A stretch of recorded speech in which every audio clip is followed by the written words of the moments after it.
Well, the starting point was very much trying to produce a series of products which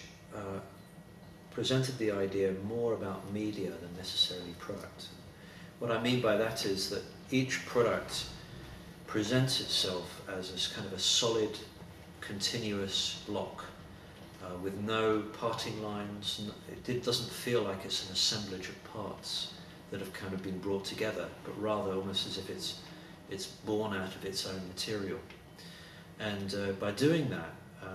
the customer kind of feels that it is more like a storage media, a bit like a video cassette or a tape cassette or a CD, rather than necessarily a product that has lots of components in it that are working. And part of the reason to do that was to create a lot of trust between the product and the user who was using it.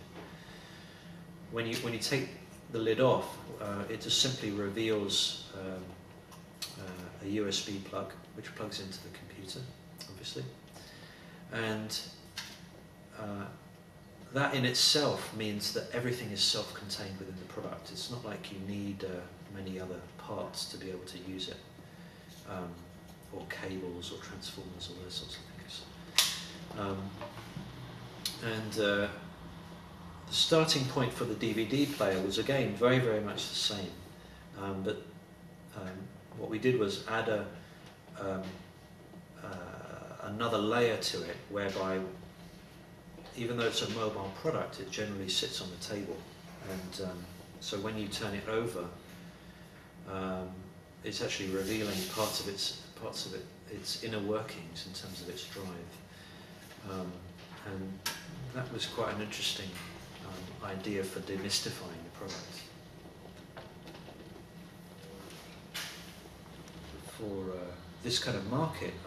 LaCie is really the perfect company to do that, because they're able to not only take the risk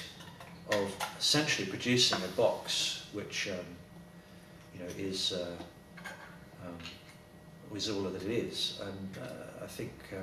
by doing that, it's something that many other companies simply wouldn't be able to do.